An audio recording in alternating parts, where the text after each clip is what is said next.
जय माता। चरणं शरणं रमाम्बिगे, चरणं शरणं त्र्यम्बके. Such was the grace Mother had showered on her that whomsoever she treated responded to her treatment. Day by day, the preordained Sankalpas of Mother surfaced in mounting glory, accomplishing one by one the avataric purpose. The decision was taken to install the Vigraha of Divine Mother in Krishna Shila. Since that decision, the campus was in the spell of joyous anticipation. Special prayers were undertaken. The newly constructed Bhagwan Memorial Hall was large and spacious and beautifully decorated in rainbow hues. The shrine had been built earlier. The celebrations were to be from 11th to 19th April 1976. The auspicious date was 14th April and the time 9:25 am. Shaktinagar was full and overflowing with devotees. We had never witnessed a festival filled with such holiness and jubilation. Under Mother's instruction, Dr. Pai had undertaken 41 days of austerities, while Tara Devi worked out even to the minutest details all the arrangements and the various rituals of the Pradishta. As soon as it was brought from Mysore by Dr. Pai, the Vigraha was placed in the front room of Matrunilayam. We were all summoned there for darshan of the Vigraha. The grandeur and chiseled perfection of the idol remind us of Mother's supreme nature as Devi. As we went in, we saw Mother standing near the Vigraha in the all-powerful majesty of Devi. The Vigraha was born out of her divine Prabhava, and even before the Pradishta, the idol appeared vivified with power and grace. A beautiful little Utsava Murti had also been made, and with great delight, Mother fondled the little Vigraha and allowed us all to touch it as a special blessing. A picture of Bhagavan Krishna Bhagat was reverentially placed on a small decorated altar just outside the shrine with the opening of the Bhagavan Memorial Hall. The picture was beautifully decorated with garlands, and his saintly face appeared alive, blessing all the devotees. For Mother, it was not a mere picture but Bhagavan himself. It was with great humility and in a bhava of worship that she did the arati. Auspicious hour of the Pradishta approached. The shrine was bathed in a blaze of radiance when Divine Mother, assisted by Tara Devi, consecrated the Vigraha. With the installation, the Vigraha shone as Devi Ramambiga, resplendent with all ornamentations. All were spellbound with the beauty and graciousness of the Vigraha. The merciful glance of Divine Mother was captured for all times on Devi Ramambiga. Prayers from innumerable hearts arose to the lotus feet of Devi. Shaktinagar shone anew as a temple of peace and power for wonder and worship of generations to come. After all the agamic rituals were over, Divine Mother gave a short benedictory speech. Glorious pageants and devout religious programs followed.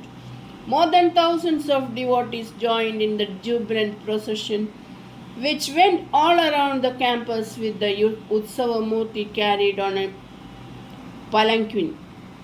In the unitive expression of Mother's love for humanity, there is no caste or creed, and she becomes one with her devotees. So it was that those who came from different lands and different religions found a plenitude of love and guidance in Mother. There was a couple from Scotland, Eric and May Fisher, who came and stayed for months at Shaktinagar. They became dear and familiar to us as Eric and May. While Maid delighted in Mother's darshan and basked in her love, Eric plunged into Mother's teachings and realized the unique nature of her presence. Christmas came when they were in Shaktinagar, and in the evening after Arati, Mother made them sing Christmas carols and later sent them and a devoted Christian family staying there the traditional Christmas cake. That night, Mother sent word that I was to bring Eric and May Fisher to the Mandir. To our delight, we saw Mother and Tara Devi standing near the open shrine. Approaching nearer, we saw that the idol of Devi Rama was transfigured. The Vigraha was draped in a pearl white sari. There was the god Kirida on her head, and in one hand hung a mala of white beads that resembled a rosary. It was as if the Virgin Mary, Mother of Jesus, stood there with a rare smile of sweetness blessing all. What we experienced there was the affirmation of the Mother's teaching that all religions, creeds, and all gods were one. That power of Mother was reflected in the Vigraha, and we saw the living reality of Madonna in Devi Ramambika. The fishers bowed down with tears of bliss and wonder to the radiant deity in the shrine and to the smiling mother who stood without. Those moments cannot be described with words, for it was an experience beyond words. Later, Eric told me, "Who can measure the mercy of her love? Now I can glimpse the divinity of her motherhood. Nowhere else in the world, not in any temple or mosque or church, could we experience such an act of mercy, for all are bound with the restrictions of caste, creed, and religion."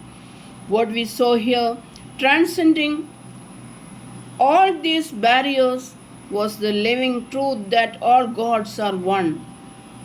Never in our lives can we forget this Christmas or this divine gift Mother granted to us this Christmas. It was one of the most sublime revelations of the universal heart of the Mother.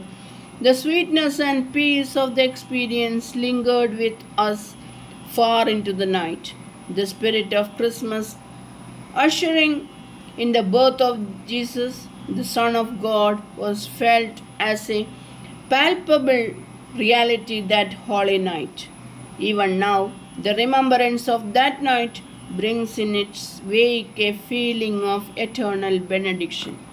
I am but flitting over and touching here and there the sublime expressions of Mother's ministry at Shaktinagar, a detailed day-to-day book concerning the gigantic dimension of the work of regeneration that she accomplished would surely come in the future.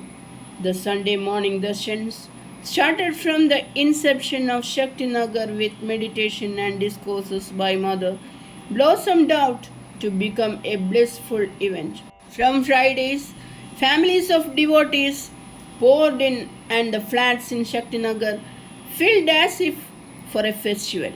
All were sure of Mother's darshan on Sunday, and many stayed for personal interviews and at times initiations. The intimate sessions with the Mother were a source of ceaseless rapture. Thursdays and Fridays were days of solitude for Mother, and then Tara Devi talked to the devotees and looked after their comforts. In the canteen and in the office, Mother's disciples served the inmates and all visitors assiduously in the spirit of work as worship. In fact, in all spheres of activity in the campus, all the work was done by a batch of devoted disciples as their offering of love to Mother. Charanam Sharanam Ramambige, Charanam Sharanam Trayambage. Jai Mother.